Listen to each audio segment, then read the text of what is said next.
Ladies and gentlemen, good morning. I would be grateful if you would take a few moments to listen to the following short safety announcement.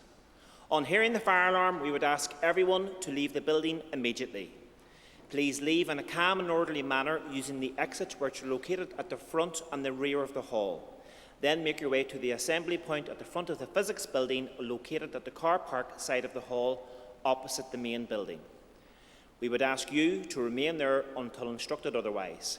Please do not attempt to re-enter the building, even if the alarms have been silenced, as this does not always mean the emergency is over. We would also like to take this opportunity to ask you to silence all mobile phones for the duration of this ceremony. Thank you for your cooperation, and we trust you enjoy today's special event.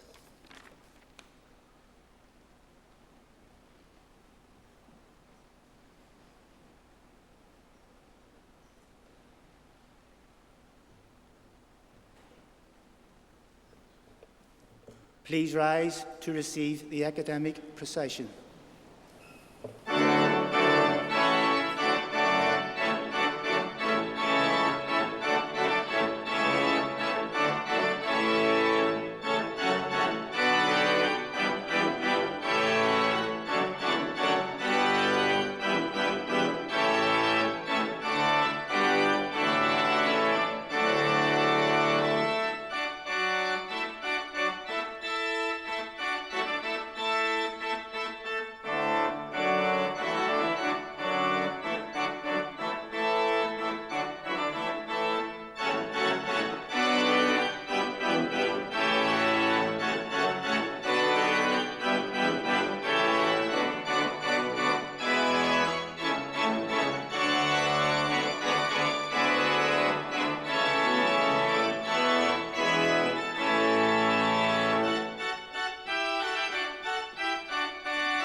Good morning and a very warm welcome to Queen's and to the marvellous surroundings of the Whitlaw Hall on this very special occasion. I would especially like to welcome the Lord Mayor of Belfast, who's joining us on the platform today. But for now, I declare open this ceremony to mark the installation of the 11th Chancellor of Queen's University Belfast, Secretary Hilary Rodham Clinton, and for the award of honorary degrees. Please be seated.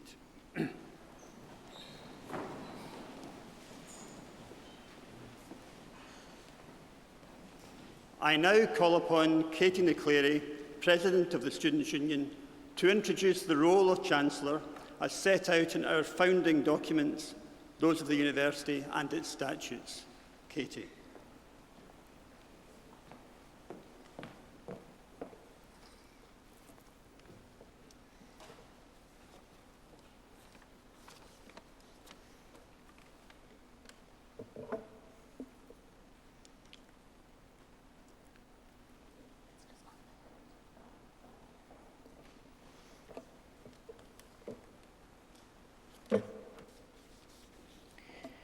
Founded as one of 3 Queen's colleges in Ireland in 1845, the Queen's University of Belfast became a fully independent university on the 2nd of December 1908 through the granting of its royal charter by King Edward VII.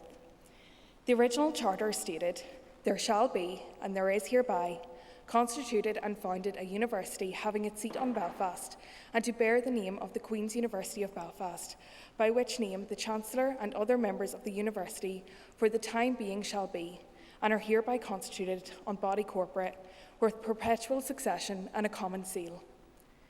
The titular head of the institution is the Chancellor, who occupies a position which is primarily honorary and ceremonial, and whose position is enshrined in statute. Today, we install Secretary Hilary Rodham Clinton as our 11th Chancellor. She succeeds a long line of distinguished Chancellors of this university. As we will shortly hear from the Chair of Senate, Dr. Stephen Kingan, Secretary Clinton has the qualities, the skills, and the experience to lead Queen's on the next stage of our ambitious journey. Secretary Clinton, we are delighted that you have accepted the position as our Chancellor, and we wish you every success. Giamach gach á ort, idir rol mar Chancellor.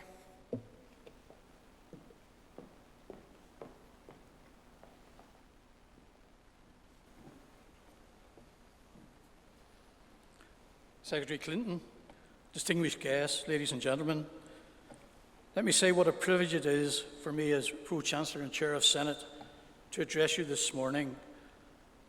This is an historic moment in the life of Queen's University Belfast, and one that we've been waiting for eagerly.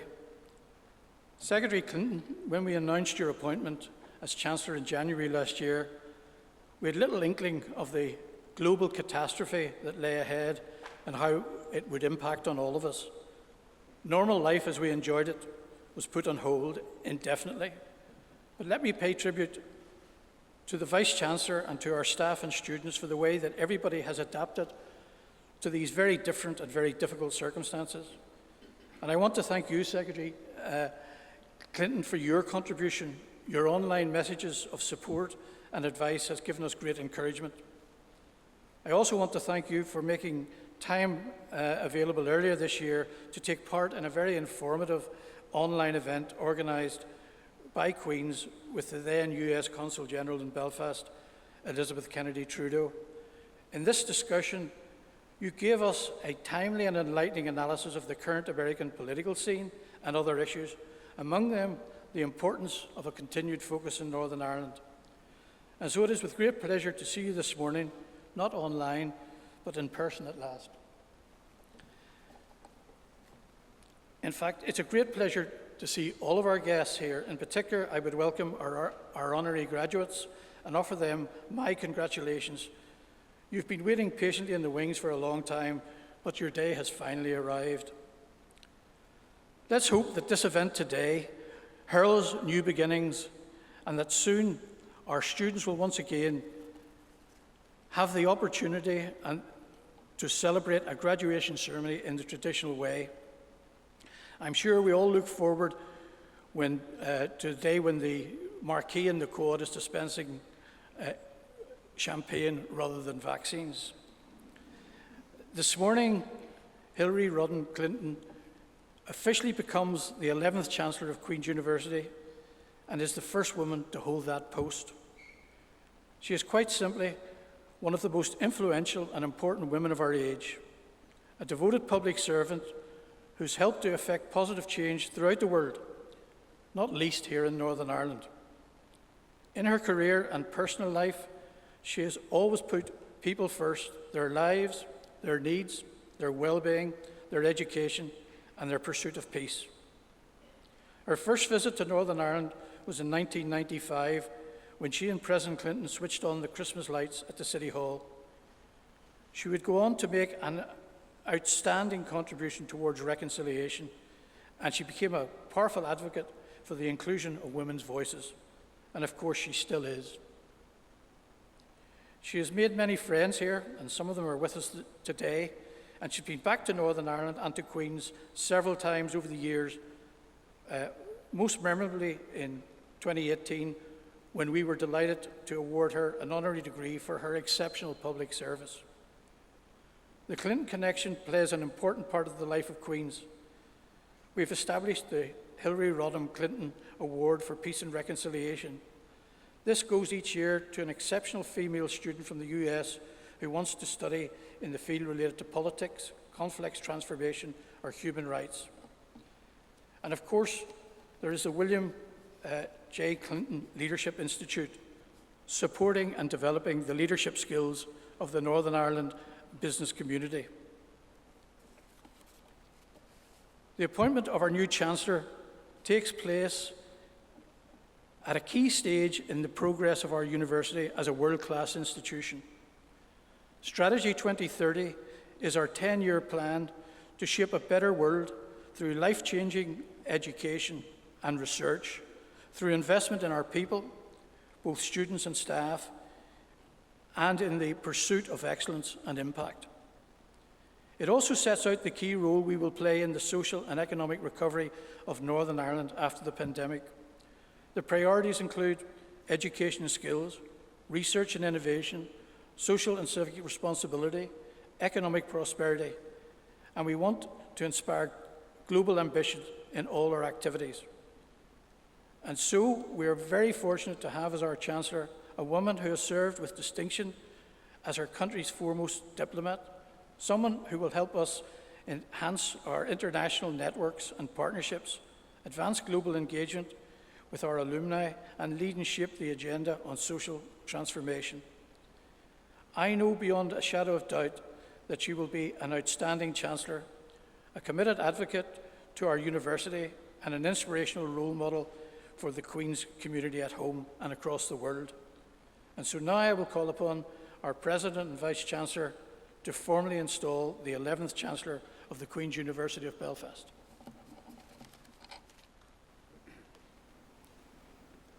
In the name and with the authority of Senate, and on behalf of all members of the University, I invite you, Secretary Hillary Rodham Clinton, to take your place as the 11th Chancellor of Queen's University, Belfast.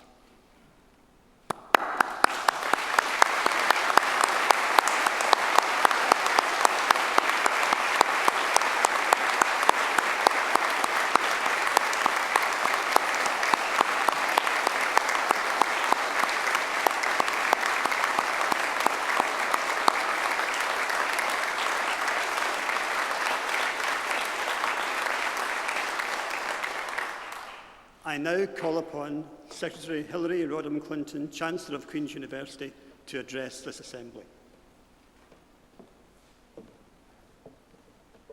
Thank you very, very much, Vice-Chancellor, and thank you, Dr. Kingan. To the Lord Mayor of Belfast, who is also in wonderful regalia, and to all of the distinguished faculty of this university, the students and alumni gathered with us today, and of course, the honorary graduates and their guests, and supporters everywhere of this esteemed university. I am delighted finally to return to Queen's for this formal installation as the 11th and first woman chancellor in Queen's storied history. I'd hoped to join you last July for the 175th anniversary celebrations, but of course the pandemic kept us apart. And while I was pleased to participate virtually, it is so much better being here with you for this grand occasion. Way back before COVID-19, when I was asked to become Chancellor of Queen's, the answer was easy, an emphatic yes. I've always enjoyed being on university campuses, talking with students and faculty, learning about their experiences and perspectives. But Queen's is special. A university with global reach and local impact. A first-class research institution. A center for innovation and entrepreneurship in technology, business, and health.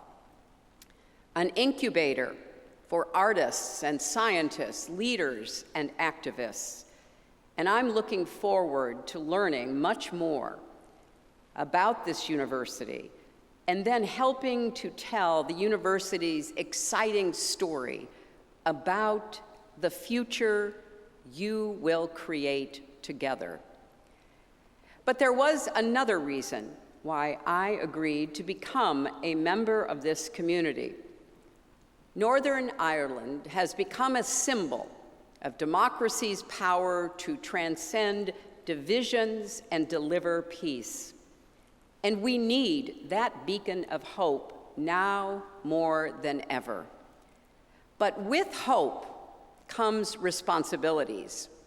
The responsibility to be a citizen, to be willing to discuss and learn from people unlike yourselves, to debate and compromise in search of common ground, to participate in our shared institutions, to respect the rights, dignity, and needs of all people, to uphold the rule of law.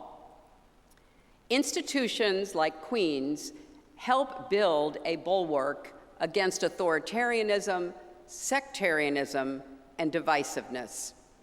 This is where people come to learn, to expand their understanding of our world, to engage with opposing viewpoints and values, to develop a compelling vision of democratic cooperation.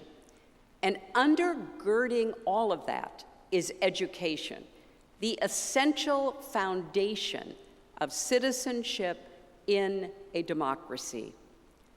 Now, I don't want to imply there is anything easy about doing this, but I don't think we have a choice if we want to live in peace, prosperity, and freedom. I will never forget my first visit to Belfast in 1995. A fragile ceasefire was in place, and Bill and I were here to do what we could to support the search for peace and to light the Christmas tree at City Hall. It was also the first time I visited Queen's for a reception right here in Whitla Hall. Representatives of the various factions were here too. As I remember, Catholic leadership stood near the band, while Protestants stood by the food. And it is fitting that today we are all together, honoring a group of women who reached across long-held divides to help make that peace real. The Northern Ireland Women's Coalition. Before Brona Hines and Monica McWilliams and Jane Morris and Pearl Sagar formed their own political party in 1996 in order to participate in the formal peace negotiations, women did not have a seat at the table. A quarter century of bloodshed and strife and embedded sexism had discouraged most women from politics, but not these four. They were relentless in their commitment to peace, and they had a great slogan too: wave goodbye to the dinosaurs. Throughout my career as First Lady, as U.S. Senator, Secretary of State, some of my most cherished memories are moments spent with the remarkable women of Northern Ireland, all waving goodbye to the dinosaurs. Women like the late Pat Hume, a gracious, determined force behind the peace deal, and Joyce McCartan, who brought together a group of Protestant and Catholic women in a safe house where they realized they all wanted the same things: good jobs and good schools for their children, streets you could walk down safely, security and prosperity you could count on, a future you could believe in. I've seen women like these around the world, women who are agents of change and makers of peace, standing up and saying, we must be part of deciding the future we will share. In fact, Monica McWilliams has written a book entitled Stand Up, Speak Out. Good advice for us all as we face the challenges of this time: divisiveness, disinformation, disintegration. Even here in Northern Ireland, the peace and progress so many worked tirelessly to achieve is incomplete. The work of integration in housing and schools is far from finished. Neighborhoods remain divided. Poverty and unemployment persist. The difficulties of the past continue to threaten the present. Divisions over Brexit and the Northern Ireland Protocol and proposed amnesty legislation might very well undermine a peaceful future, a future that people voted for, fought for, and even died for. Now, I don't pretend to have the political answers to resolve this impasse. That is up to the people of Northern Ireland. But I do know this: the future of Northern Ireland will be determined by the power of communities coming together like the one here at Queen's. Just think, many of the students here today were born after the Good Friday Agreement was signed. They study together in Maclay Library. They play sports and join clubs together. They have long, deep conversations late into the night. Now, these may be simple interactions, but when considered in the context of Northern Ireland's history, the idea of young Protestants and Catholics, Unionists and Nationalists, Republicans and Loyalists becoming one another's friends, classmates, and mentors, it's clear that these relationships are, in fact, transformative. Queen's mission is transformation. Transformation of knowledge and learning, of individuals and societies, of leaving its mark on history and the world. Consider the motto of both the university and Belfast, taken from Psalms 116. What shall we give in return for so much? Queen's answer has been clear from the beginning: as much as we can. Your response to COVID alone makes clear that these aren't just words, they're a commitment. Instead of turning to despair when the future even seemed uncertain, this campus asked itself what it could give back in return. Nursing and medical students graduated early so they could join the healthcare workforce. Other students volunteered in helping to provide translations for immigrant families who didn't know what to make of this pandemic. Students provided tutors for disadvantaged young people over Zoom who were out of school and in fear of falling even further behind. Other students became errand runners for the elderly and disabled neighbors. And researchers worked so hard for better ways to test and treat the virus. That spirit of coming together to put the common good over partisan political interest is the same spirit that enabled the Good Friday Agreement to be negotiated all those years ago. And it's the same spirit we must recommit ourselves to today. You know, the famous American journalist, Edward R. Murrow, once said that the most crucial part of diplomacy happens in the last 3 feet. One person talking to another, building a relationship. And I have found in legislation, in diplomacy, and in much of my active public life how true that is. Trusted relationships are what make things happen. I want to leave you with just one final story. 3 years after my first visit, I helped organize the Vital Voices Conference of Women in Belfast. Women who were coming together to find solutions to the conflict, to contribute to a lasting peace. As I spoke from the podium, I looked up, and I saw the leaders of Sinn Féin sitting in the front row of the balcony. And then behind them, I saw the leaders of the DUP. At the time, the parties and the individuals were not speaking to each other. But the fact that they were both in the same room at a women's conference for peace exemplified their openness to listening, to compromising, to agreeing on a better future for the place that they all cherished. The Good Friday Agreement is a product of tough, patient negotiation among those parties, as well as between Northern Ireland and the Republic of Ireland, between Ireland and England.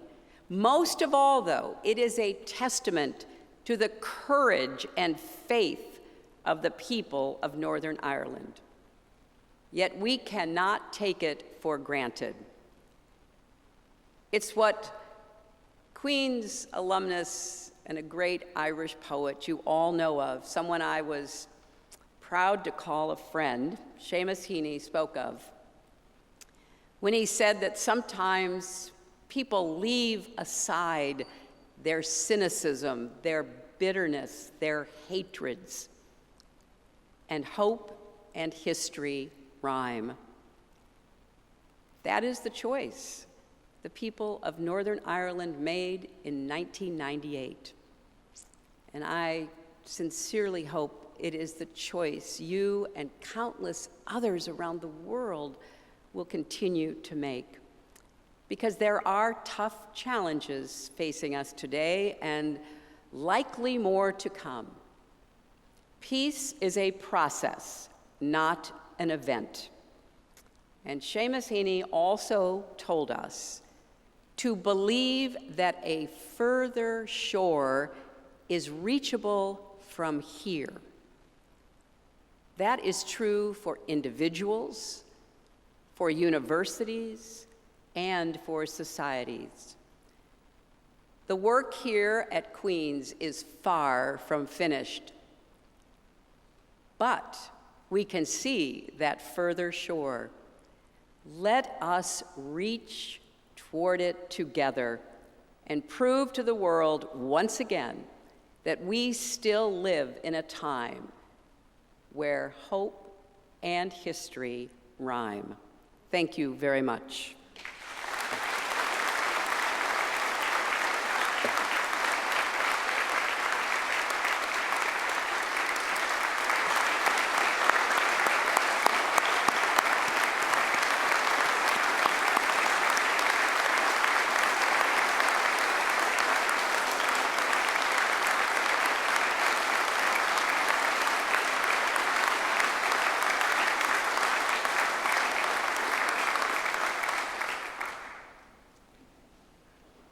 Thank you, Chancellor. I now call upon Professor Karen McCluskey, Professor in the School of Medicine, Dentistry and Biomedical Sciences and Director of the Queen's Gender Initiative, to present the first of this morning's honorary graduates. In 2017, at the most recent elections to the Northern Ireland Assembly, 27 of the 90 successful candidates were women. Since then, the number of women MLAs has risen to 32. A woman has served as First Minister. The post of Deputy First Minister is currently held by a woman, and 4 of the 8 senior ministers are women. In a political landscape that has for generations been dominated by men, that's certainly a sign of progress. But it's impossible to believe that any of it could have happened without the groundbreaking work of our 4 honorary graduates this morning. It's my great privilege to introduce Bronagh Hines, Monica McWilliams, Jane Morris, and Pearl Segar. Theirs is an extraordinary success story. It is the story of the Northern Ireland Women's Coalition. Let me take you back 25 years. It's 1996. The peace process is getting underway, but there's a coming together of women from right across the community spectrum who are frustrated at being excluded from mainstream politics and are determined to have a say in the creation of a new political environment. They believe that more female voices can bring new perspectives and a positive dynamic.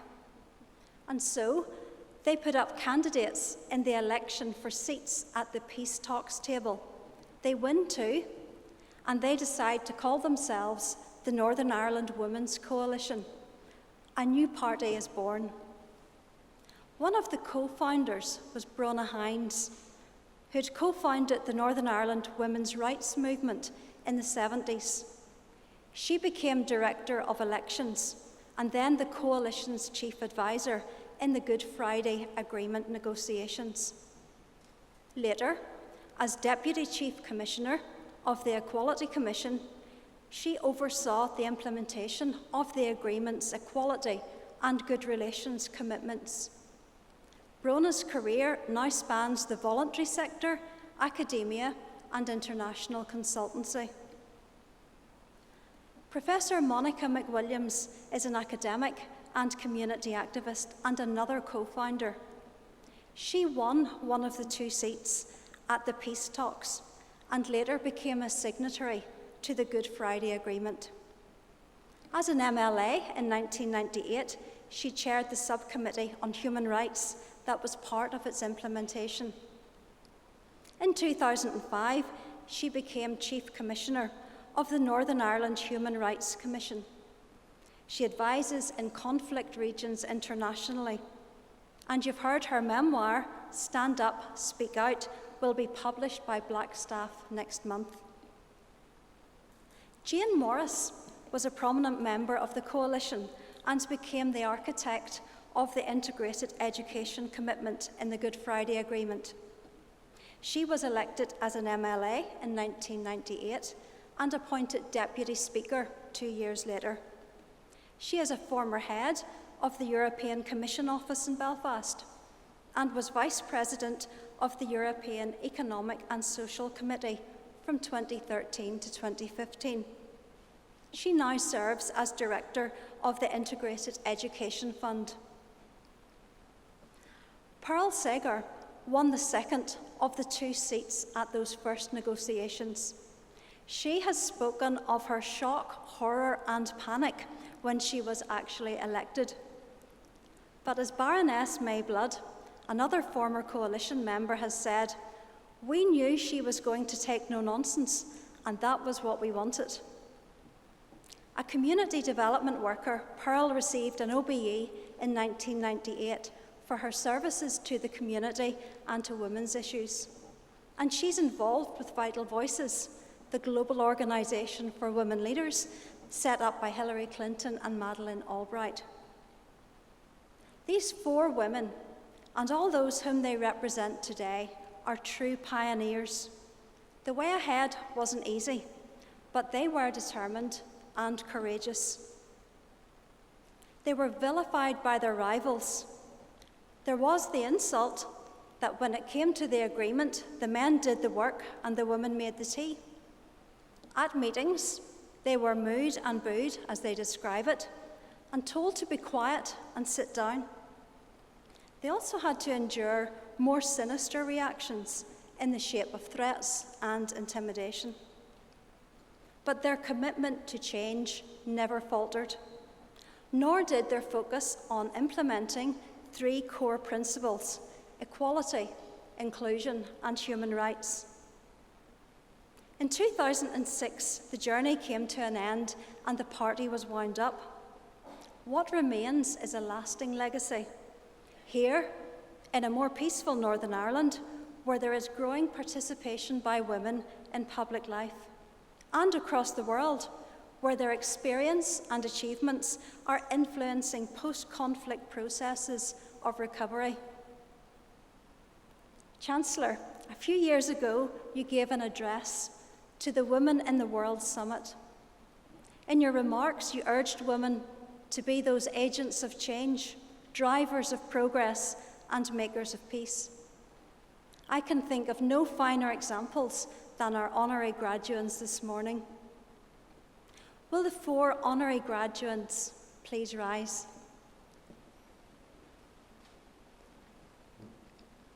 Chancellor of the University, with the authority of the Senate, I ask you to confer the honorary degrees.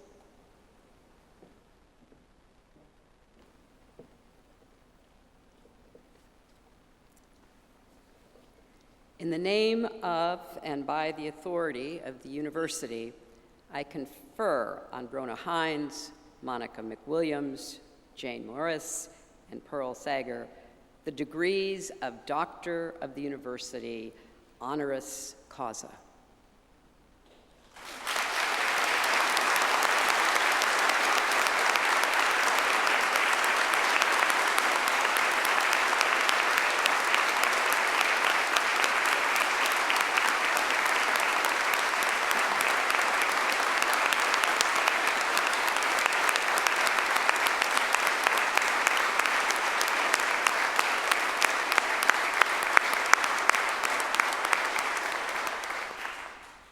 Please be seated.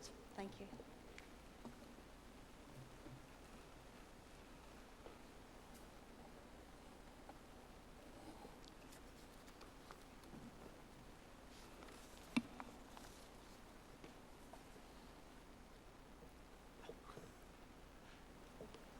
I now call upon Professor Glenn Patterson, Director of the Seamus Heaney Centre, to take forward the next honorary graduates for this morning's ceremony. Glenn.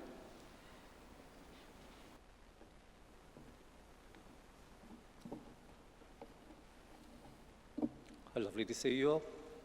Sitting in rows. Kind of half feel like telling you to turn over your exam papers. I wanted on record that all the way through this, I'm quelling the urge to sing I'm reading out 9 citations. They've given me tribulations, 9 citations. Actually, they gave me excitations.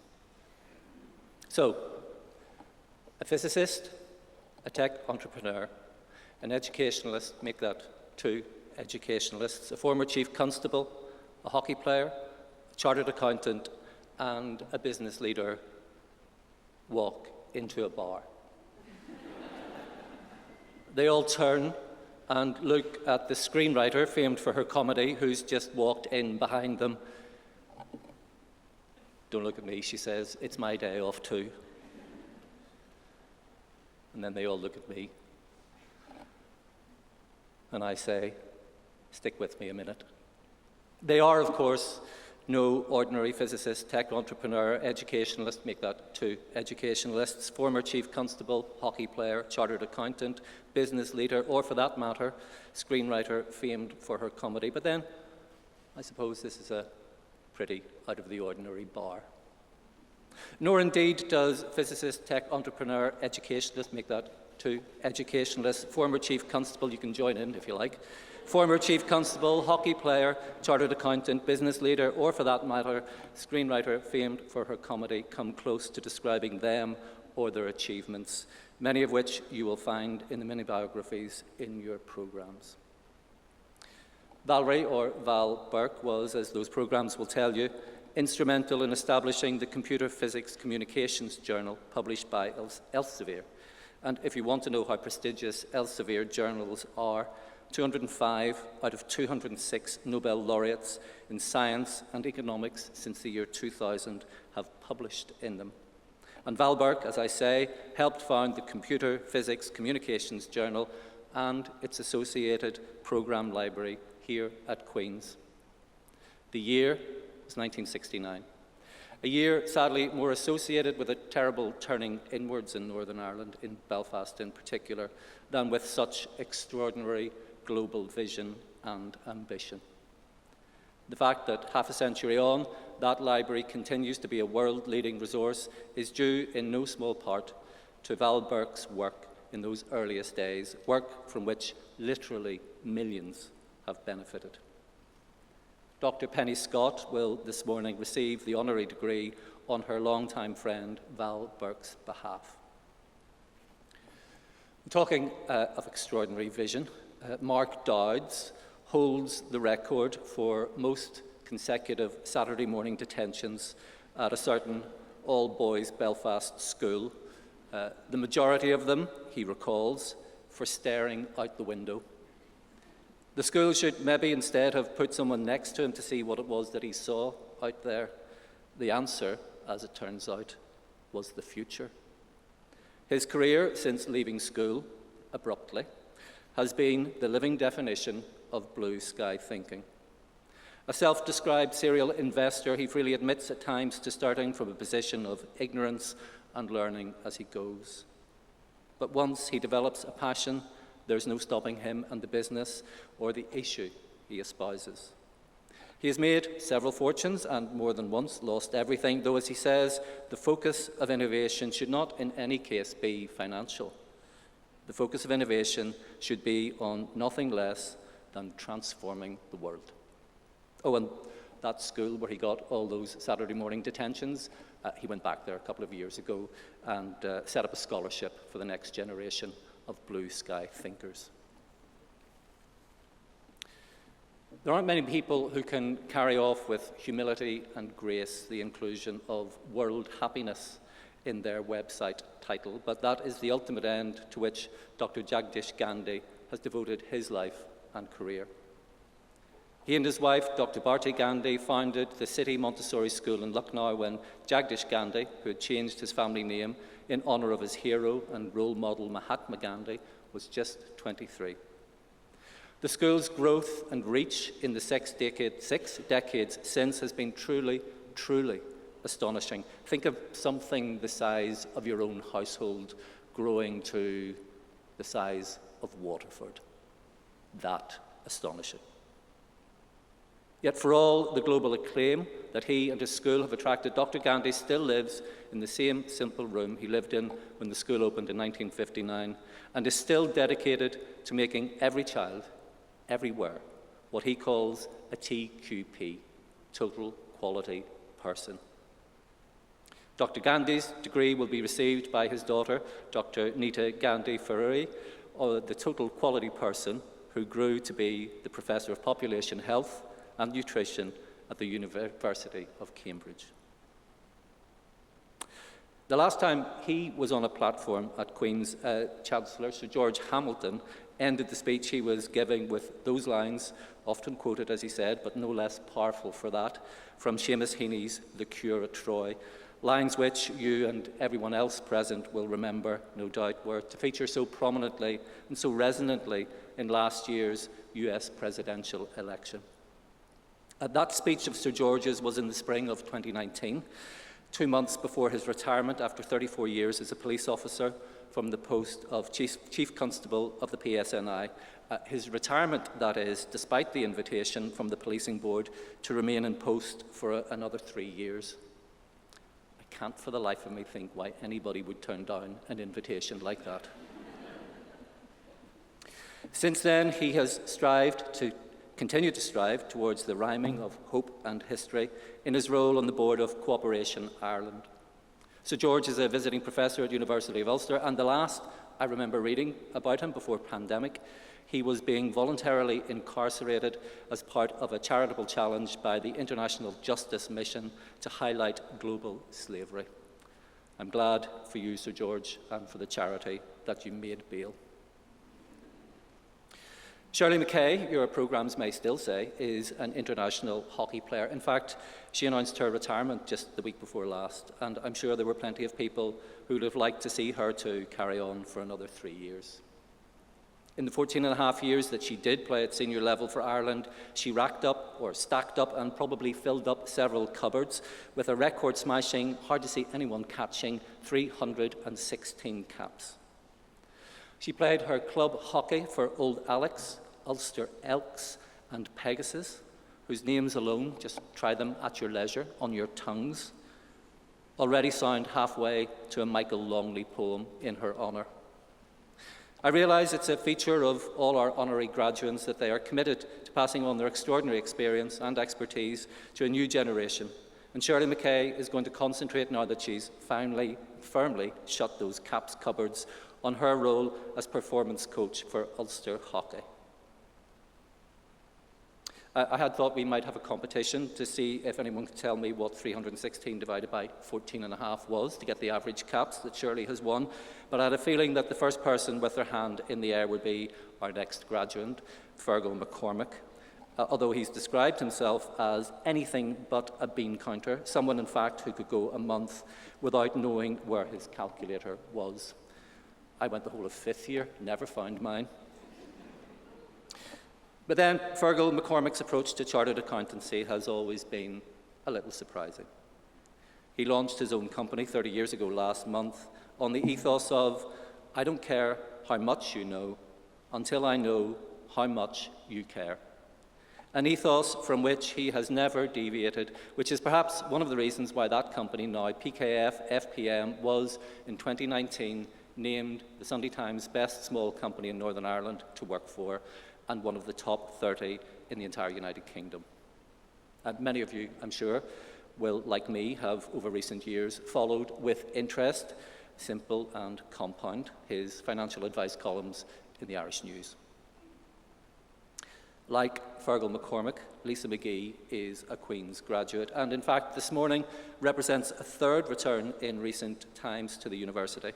The year before last, she was named Queen's Graduate of the Year at the same time as being one of our 3 annual Seamus Heaney Centre Fellows. I'm actually duty-bound anytime I'm behind a microphone to mention the Seamus Heaney Centre at least once, although technically telling you that, I've just done it twice.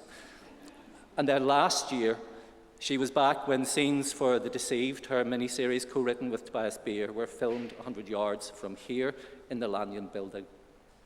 With The Deceived and with Derry Girls, following on from earlier credits such as London Irish, Indian Summers, and Being Human, Lisa McGee has been amassing accolades, nominations, and awards at a rate surpassed perhaps only by Shirley McKay's Ireland caps. It's difficult, in truth, to overstate the impact that her work for stage, screen, and in particular for television has had on the perception of Northern Ireland and on writing from Northern Ireland, and indeed for the mental health and the morale of these entire islands. Terres Mcgivern is another of this morning's graduates who has recently retired, although not so that the casual observer, seeing her flying around the place doing things with her customary energy and zeal, would notice. As Principal and Chief Executive Officer of Belfast Metropolitan College, Belfast Met, she made it her and her college mission to, as she put it, counter Northern Ireland's brain drain. A former Director of Development with Belfast City Council, Terres Mcgivern is passionate about the very fabric of Belfast, a city on which she continues to make her mark as Chair of Maritime Belfast. Speaking at the opening of Belfast's Met Springvale campus in 2013, the first saw of which was turned by President Bill Clinton, Terres turned her own very memorable phrase when she said that the new neutral, which the campus built on Belfast's oldest and longest peace line symbolised, the new neutral would not be beige. The new neutral, and let's all pin this on our walls, would be multicoloured. Julie Cinnamon is currently co-chair of the Irish Government's Balance for Better Business Group. Prior to that, in her role as Chief Executive Officer, she helped turn Enterprise Ireland into the #1 venture capital, at least I hope that's what VC stands for here, in terms of deal count, not on these islands, not in Europe, but in the world. An advocate for action on climate change and on the teaching of foreign languages in schools from the earliest years, she has spoken repeatedly of the need for role models for women in all walks of life, but particularly in business.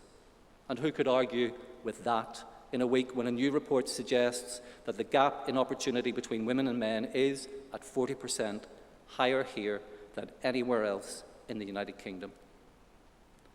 In all that she has done throughout her career, in her presence here today, she herself has been and continues to be just such a role model. Collectively, Julie Cinnamon and her fellow honorary graduates are formidable. Individually, they could walk into any boardroom, library, lecture theatre, television studio, film set, stadium, arena, tech hub, graduation hall, anywhere in the world, and illuminate, invigorate, and inspire. In short, and in every sense, it's taken me a wee while, but I did think I'd get back around to the word. In short, and in every sense, raise the bar for everyone. Will the 9 honorary graduates please stand?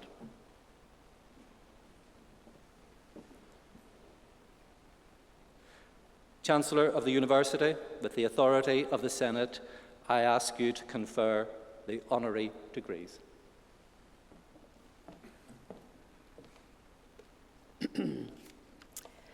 In the name and by the authority of the University, I confer on Lisa McGee the degree of Doctor of Literature, honoris causa. On Valerie Burke, the degree of Doctor of Literature, on Valerie Burke, the degree of Doctor of Science, honoris causa. On Mark Dowds, Fergal McCormick, and Julie Cinnamon, the degree of Doctor of Science in Economics, honoris causa. On Jagdish Gandhi and Marie-Therese Mcgivern, the degree of Doctor of Social Science, honoris causa. On George Hamilton and Shirley McKay, the degree of Doctor of the University, honoris causa.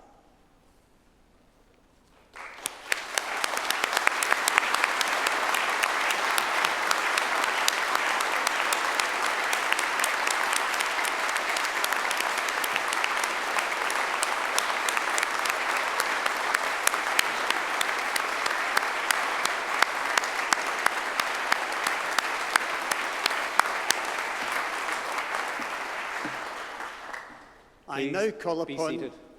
Oh, We've been rehearsing that wee bit, but not enough. Oh, and I also forgot when I got here to bow, Chancellor.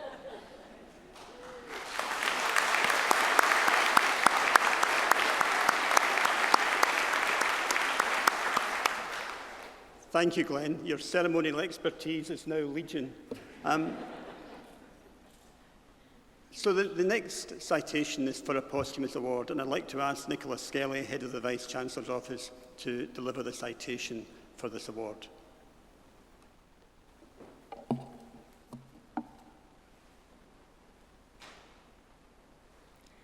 A man of distinction and generosity of spirit, an unforgettable presence, a dear friend and a wonderful ambassador for Northern Ireland.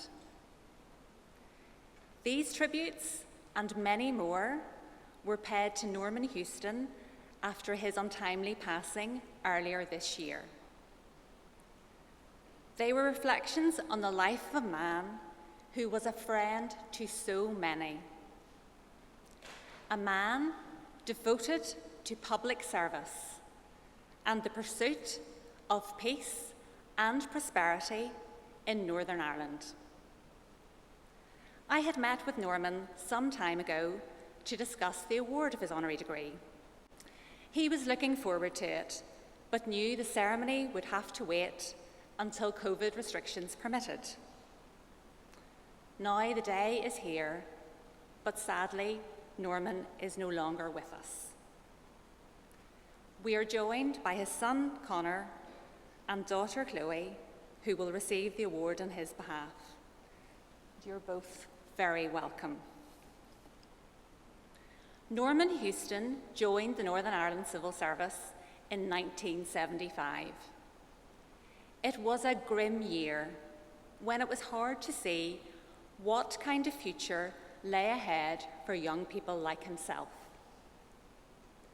But helping to secure a better environment for his generation and those to come would be his constant ambition. It was across the Atlantic that he would make his mark.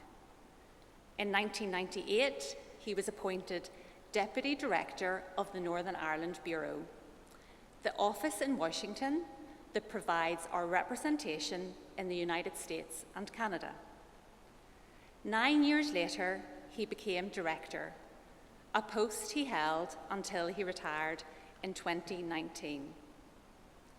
Throughout those years, a period that spanned the Clinton, Bush, Obama, and Trump administrations, Norman worked hard to ensure that Northern Ireland remained a key issue in political and economic discussions. And in 2018, he received an OBE for his outstanding service in promoting Northern Ireland overseas. Norman was a superb networker. He constantly opened doors, not for himself, but so that others could walk through. His first question always was, how can I help? He saw the human connections that could unite rather than divide. He had a way with people, whatever their status or background. Norman was a strong advocate for this university. He hosted many alumni and student receptions, and he assisted us in building key contacts in Washington and further afield. And today, in recognition of Norman's outstanding service, the university, along with support from the NI Bureau, is pleased to announce the establishment of an annual scholarship to support a US student to study at Queen's. It will be known as the Norman Houston Study NI Scholarship. Chloe and Connor, we hope that this scholarship will be a fitting tribute to your wonderful father. And can I now ask you both to please rise? Chancellor of the University, with the authority of the Senate, I ask you to confer the honorary degree.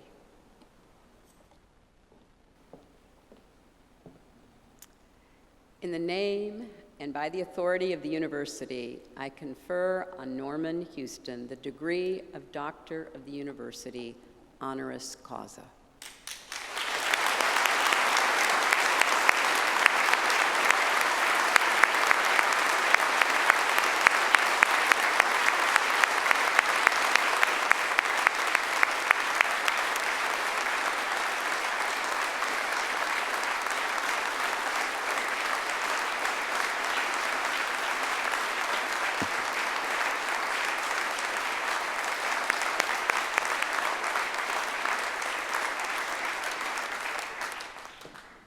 Please be seated.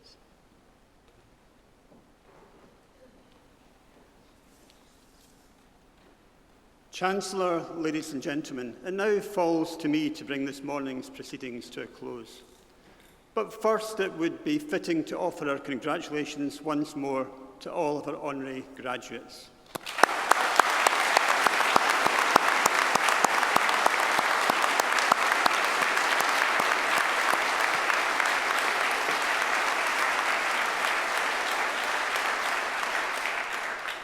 And to our new Chancellor, thank you for that inspiring and passionate address, which resonates so much with our own mission.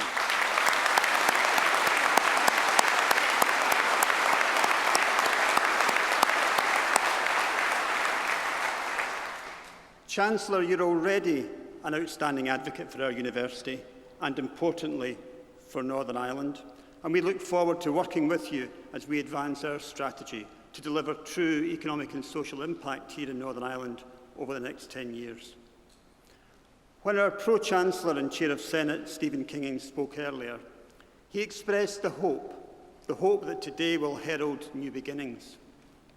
Indeed, outside the building, we're already seeing those new beginnings appear. As we reach the end of the first week of the new academic year, there's new life, new vigour on our campus.